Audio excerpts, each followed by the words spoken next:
এরা বলে তারাবির নামাজ 20 রাকাত নয়, তারাবির নামাজ 8 রাকাত। তারাবির নামাজ 20 রাকাত নয়, তারাবির নামাজ 8 রাকাত। এদের কথাটা কতটুকু সঠিক এই আলোচনা একটু পরে করব। এর আগে আমি কুরআন হাদিসের আলোকে আপনাদের সামনে তুলে ধরতে চাই কুরআন হাদিসের দ্বারা তারাবির নামাজ কত রাকাত প্রমাণিত।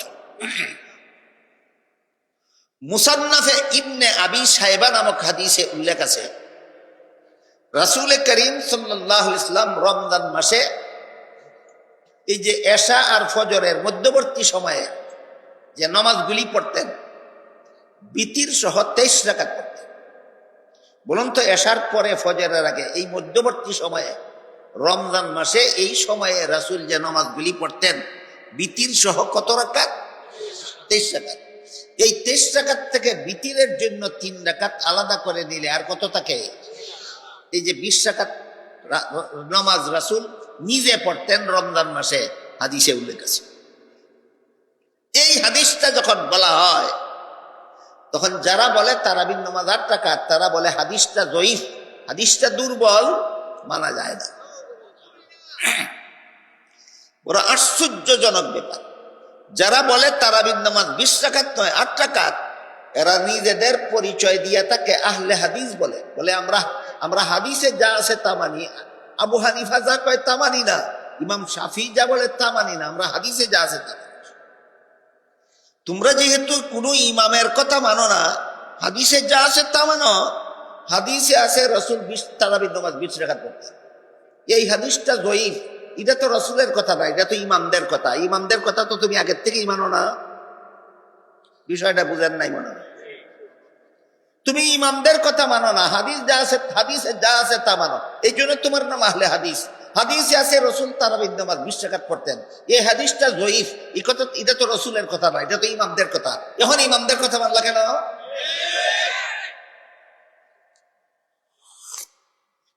2 নম্বর কথা হইল, যে হাদিসের উপর সারা দুনিয়ার মুসলমান আমল শুরু করে দেয়, এই হাদিসকে পরবর্তীকালের কেউ যঈফ যঈফ যঈফ বলতে বলতে মুখে ফেনা তুললেও এইটা আর যঈফ হয় না, যে সহিহ মুতাওয়াতিরের পর্যায়ে চলে যায়। 20 রাকাত তারাবিহের নামাজ রাসূল পড়েছেন, খুলাফায়ে রাশিদিন পড়েছেন, সাহাবায়ে কেরাম পড়েছেন, তাবিঈন পড়েছেন, তাবে তাবিঈন পড়েছেন, আইম্মায়ে মুজতাহিদিন পড়েছেন।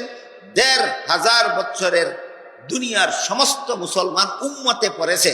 সুতরাং এটা সহিহ মুতাওয়াতিরের পর্যায়ে চলে গেছে হাদিস। এই হাদিসকে এখন তুমি যঈফ বলতে থাকলে এই হাদিসের কিছু আসে যায় না।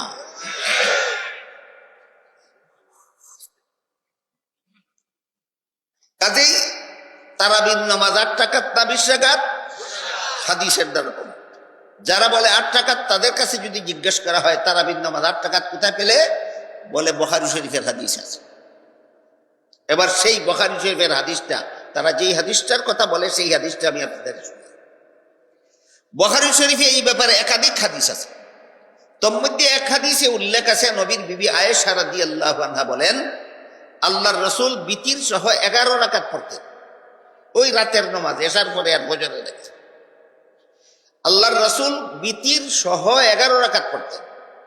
এবার বলুন তো, এই 11 রাকাত থেকে তারাবির জন্য 8 রাকাত আলাদা করলে বিতিরের ভাগে কত রাকাত থাকে? 3 রাকাত। ওই 8 রাকাত তারাবি কিনা সেটা আমরা পরে দেখব। ওই যে 8 রাকাত আলাদা করলে যে 3 রাকাত থাকে, এটা হলো বিতিরের নামাজ। তোমরা যারা বলো তারাবি 8 রাকাত, তোমরাই তো বলো বিতির 1 রাকাত। তোমার হাদিস তো বলে বিতির 1 রাকাত না, বিতির 3 রাকাত। তারাবি 8 রাকাত সাব্যস্ত হয় কিনা সেটা আমরা পরে দেখব, কিন্তু তোমার হাদিসের দ্বারা কিন্তু সাব্যস্ত হয়ে গেল বিতির 1 রাকাত নয়, বিতির 3 রাকাত। আজকের থেকে মনে রাখবেন, সহিহ বুখারী শরীফের হাদিসের দ্বারা প্রমাণিত বিতির 1 রাকাত নয়, বিতির 3 রাকাত। সুতরাং যারা বলে বিতির 1 রাকাত, এরা হাদিসের ভুল ব্যাখ্যা করে, অপব্যাখ্যা করে।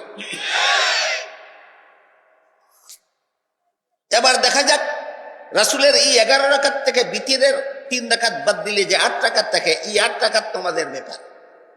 আয়েশা বলেন, এই 8 রাকাত নামাজ রাসূল 12 মাসেই পড়তেন। কি হইল ঘটনাটা? বুঝেন নাই কিছু? যে 8 রাকাতের হাদিস বুখারীতে আছে, এই হাদিসেই উল্লেখ আছে নবীর বি বললেন 8 রাকাত নামাজ রসুল কোন সময় পড়তেন? আপনারাই বলুন। 12 মাস আল্লাহ রসুল যে 8 রাকাত নামাজ পড়তেন গভীর রাতে, এটা কি তারাবি না তাহাজ্জুদ? এইগুলির নাম ওই হাদিস বানা না হাদিস নিয়ে বাটপারি? আহলে হাদিস নামদারির এই দুনিয়াতে নবীর হাদিস দিয়ে এইরকম বাটপারি করার দুঃসাহস দেখায়। আর কোন অসৎ লোকে নবীর হাদিস দিয়ে এইরকম বাটপারি করার দুঃসাহস দেখাতে পারে। সুতরাং যে হাদিসে রসুল বলেছেন যে ব্যক্তি রমজান মাসের দিনের বেলায় রোজা রাখবে আর রাতের বেলায় তারাবিহের নামাজ পড়বে, এই দীর্ঘ আলোচনা সাপেক্ষে তার সারা জীবনের সমস্ত গুনাহ আল্লাহ মাফ করে দেবেন। এবার বলুন, দিনের বেলায় তারাবিহের নামাজ পড়বে, দিনের বেলায় রোজা রাখবে শুধু খুলস না মূল সহ? আর তারাবির নামাজ পড়বে 8 রাকাত 20 রাকাত, বা যেভাবে হাদিসে আছে এইভাবে যদি আমরা রোজাটা রাখি আর তারাবির নামাজটা পড়ি, আল্লাহ রসুল বলেন তোমার সারা জীবনের সমস্ত গুনাহ আল্লাহ মাফ করে দেবেন। আল্লাহ আপনাদের আমাদের সবাইকে যেভাবে রোজা রাখলে, যেভাবে তারাবির নামাজ পড়লে জীবনের সব গুনাহ মাফ হয়ে যায়, সেভাবেই রমজানের কাজগুলি করার তৌফিক দান করুন। সবাই বলুন আমিন। সুবহানা রাব্বিকা রাব্বিল ইজ্জাতি আম্মা ইয়াসিফুন ওয়া সালামুন আলাল মুরসালিন ওয়ালহামদুলিল্লাহি রাব্বিল আলামিন। আমরা সকলে বসে পড়ি। এখনই দোয়া হয়ে যাবে ইনশাআল্লাহ, এখনই দোয়া হয়ে যাবে। আমরা সকলে বসে পড়ি। দোয়ার আগ মুহূর্তে আমাদের অত্র মহতি মাহফিলের সভাপতি সাহেব আপনাদের সকলের উদ্দেশ্যে কিছু কথা বলবেন। আমরা সকলে প্রতি সহকারে শুনবো ইনশাআল্লাহ। এটা আরাম শুনবো। হুজুর আমাদেরকে সময় দিবেন। আপনারা যারা হুজুরের বইগুলো নিতে চান, সেই বইগুলো হুজুরের জানাতে পারেন। আসসালামু আলাইকুম ওয়া রাহমাতুল্লাহ। আমাদের বন্দর থানা উলামা পরিষদ অরাজনৈতিক একটা সংগঠন, এটা বাতিলের বিরুদ্ধে হকের পক্ষে, গরিব